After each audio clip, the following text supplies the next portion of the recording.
문신으로 잘 알려진 타투는 개성과 혐오, 또 의료 행위와 예술 사이에서 논란이 여전하지만 일단 국내에서는 의료인이 아니면 시술 자체가 위법입니다.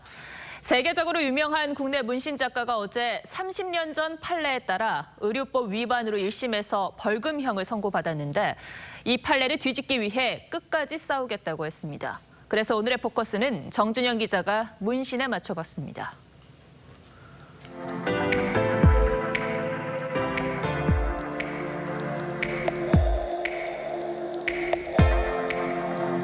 피부에 색을 넣어 그림을 그려주는 타투이스트, 문신 작가입니다. 미국 캘리포니아주의 경우 신체예술법으로 합법적인 활동이 보장되지만 국내에선 시술을 할 때마다 법을 어기는 범법자 신세입니다. 저희를 신고하는 경우도 있으니까 불안하긴 하죠. 그래서 이제 간판도 거는 것도 꺼려지기도 하고. 세계적인 문신 작가인 김도윤 씨도 예외는 아니었습니다. 의료인이 아닌데 의료 행위를 했다는 이유로 재판에 넘겨져 1심 법원에서 벌금 500만 원을 선고받았습니다.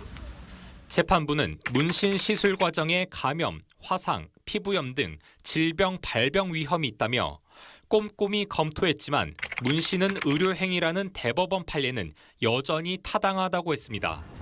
시민들 반응은 엇갈렸습니다. 문신을 받는 이유가 이제 본인의 개성을 표현하고 약간 예술성을 몸에다가 담고자 하는 그런 목적이 큰데, 만약에 부작용이 안 되면 누가 책임질 거예요? 당사자가 책임지는 거 아니에요? 문신 작가의 시술에 대한 위법 판결은 잇따르고 있지만 미용 문신 등 시장 규모는 껑충 뛰었습니다. 문신 작가를 포함해 반영구 화장 등 문신 시술자는 국내에만 35만 명. 이들로부터 문신 시술을 받은 이용자는 1,300만 명으로 추산돼 시장 규모는 이미 1조 2천억 원을 넘어선 것으로 보입니다. 우리처럼 문신을 의료 행위로 봤던 일본 최고재판소는 지난해 9월 기존 판단을 뒤엎었습니다.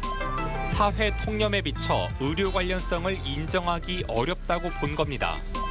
하지만 국내에선 류호정 정의당 의원이 문신 시술을 합법화하는 타투어법 제정안을 발의했지만 국회 본회의장 문턱을 넘진 못했습니다. 대법원에서 최종적으로 지금의 판례를 완벽하게 뒤집어 놓기 위해서 시작한 싸움이기 때문에 10개월이라는 시간 동안 숙고를 해주셨다는 그 시간이 가지는 가치가 있을 거라고. 뉴스7 포커스였습니다.